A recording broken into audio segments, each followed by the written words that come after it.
Hello weavers, this is Darren from rigid-heddleweaver.com. Today's video is all about the basic hem stitch. Now at some point in time when you're weaving your fabric on your rigid heddle loom, you're going to want to take it off and you want that fabric to stay woven. You don't want it to come undone. When we first start off weaving, one of the first techniques we learn to do that is to create some overhand knots. And so I've got some overhand on this scarf, and while these overhand knots are charming and they certainly do serve the purpose of keeping it from coming unraveled, they're a little bit bulky. Hem stitching is a way to keep those warp and weft ends from coming unraveled through a hand stitch. And so this hand stitch actually interlocks the warp and the weft together and prevents it from coming undone. And while it's very functional in keeping things from coming unraveled, it's also pretty cool to look at. I mean, it's very tidy. Look at that. It's very pleasing to the eye. So today's video is all about the basic hem stitch. I'm going to get my loom. I'll show you what I've got warped up on it, and let's tackle the basic hem stitch.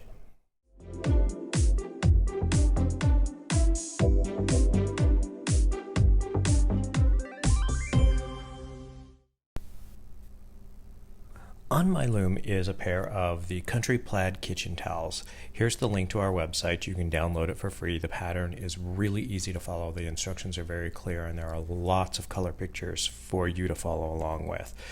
The pattern itself is unique because it includes instructions for two sizes of towels, depending on the size of your loom. So if you have a 15-inch or larger loom, you can create the standard size. And the standard size ends up being about 13.5 inches by 24 inches. It's a really nice size for use in the kitchen. The larger sizes for a 20-inch loom or larger, I call this the generous size, and it turns out to be about 16 by 26 inches. They're both included on the pattern, and they're both very easy to complete. Here's what it looks like on my Ashford 16-inch samplet loom. I've already finished weaving the first towel. I've left some spacers, some warp separators to serve as spacers. I've started about an inch worth of weaving on there. And after my first pick, I left a very long tail off the right hand side of my loom. I'm right-handed, so I left it off my right side. The tail itself needs to be about 5 times the width of your weaving project. And that's what you'll use to sew your hem stitch. To sew the hem stitch, we'll use a tapestry needle, one with a large eye and a blunt tip. I find it's really easy to thread these tapestry needles if you take the yarn itself and fold it over and pinch it between your index and thumb. By pinching it like this, it really tightens up the yarn and allows it to flow easily through the eye of the tapestry needle. And we've got it threaded and ready to start hem stitching.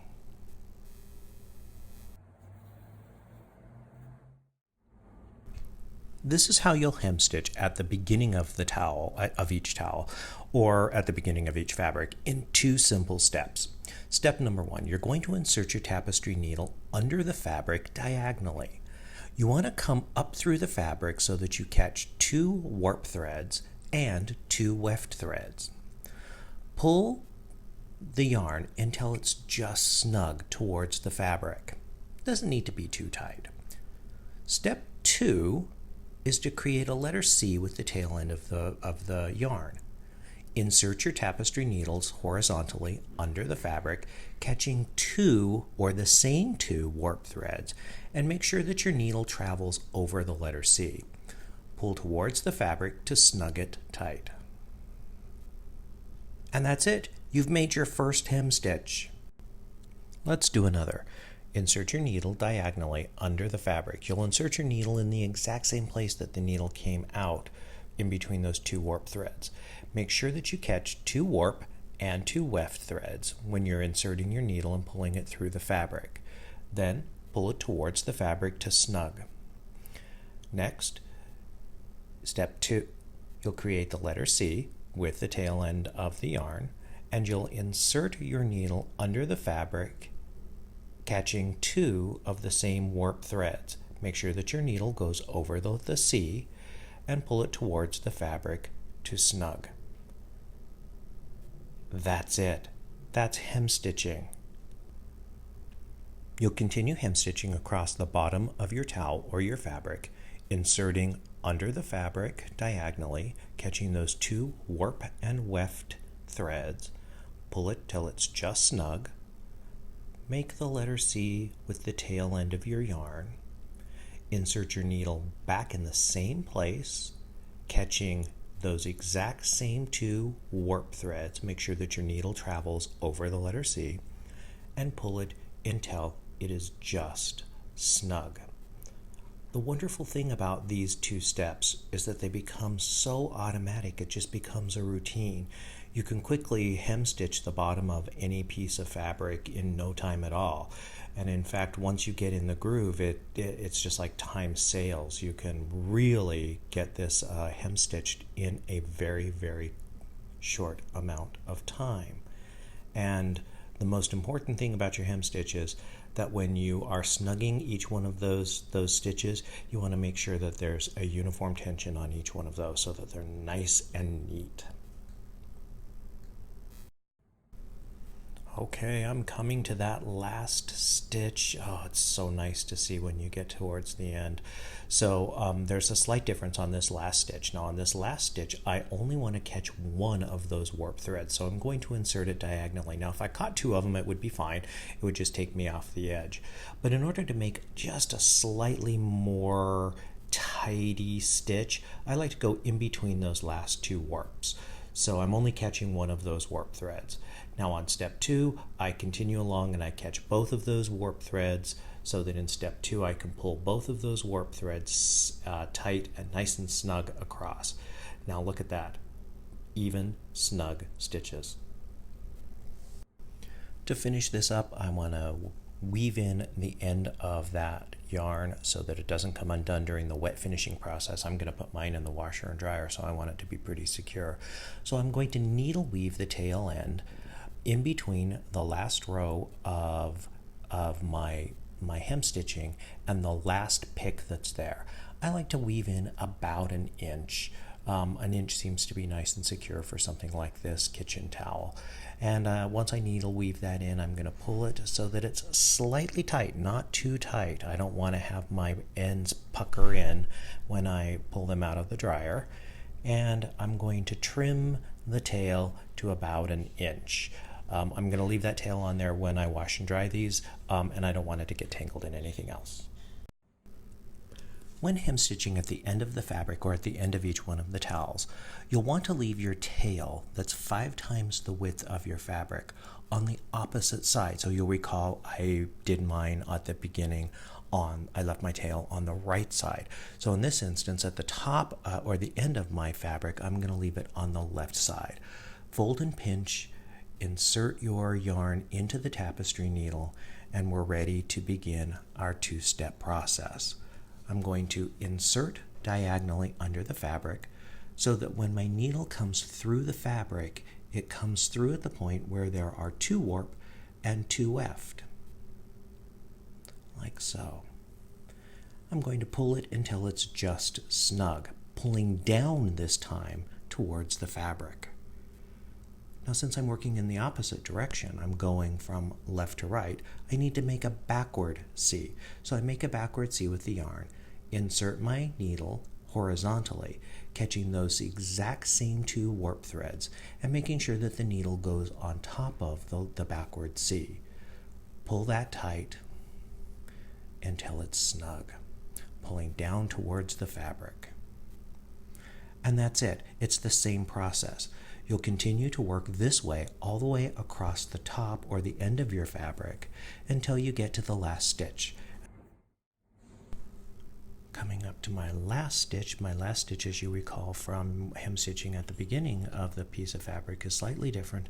This last stitch, I just want to catch 1 of the warp and 2 of the weft when I insert my needle diagonally. Again, pull it taut, make a backward C, insert so that you catch both of those the same 2 warp threads, and the needle goes on top of or over the backward C, and pull until everything is snug. Now I want to needle weave the tail end in so that it stays secure during the wet finishing process.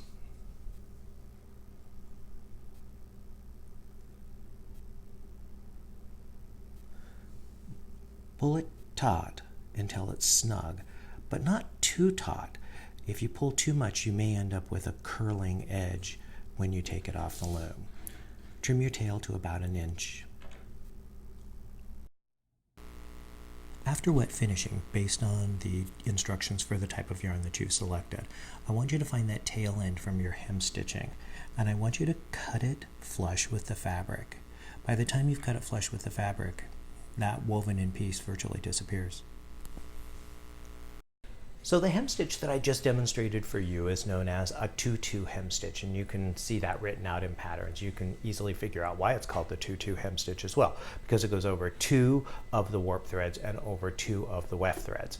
But you know, you can shake it up also. You can go over as many warp threads and as many weft threads as you desire. And when you do that, it really adds some character to the fabric that you're weaving.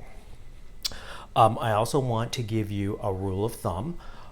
Generally, when I'm working with things like acrylics and wools and silks and cotton blends and things of that nature, I like to leave a 1-inch fringe on all of my fabrics that have a hem stitch.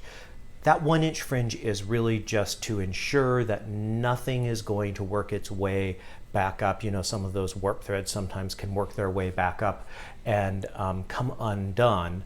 1 inch seems to be the golden rule for those kinds of fabrics. Now, also knowing the rule means that you know when to break the rule. And so I'm also going to tell you that I like to break the rule a lot when I'm using 100% unmercerized cotton. 100% unmercerized cotton really shrinks when I put it in the wet finishing. I like to wet finish my towels in my day-to-day laundry, which means that they go in the washing machine and the dryer with household laundry. And because of the heat, that really does shrink that cotton down, and it really pulls those stitches together tightly. Now, another thing also happens when you put it in the laundry. The cotton starts to bloom, it starts to full, it expands. And so you've got this extra insurance that those stitches are not going to come undone. So in my weaving, I have on my dish towels, I like about a 3/4 inch fringe, and they're perfectly fine. They've never come out in the years that I've been using them. On some coasters and placemats that I've used at my place, I've left a 1/4 inch fringe using 100% unmercerized cotton, and those fringes have made it through the washing machine in many, many, many dinners. So just keep those rules in mind and know when to break those rules.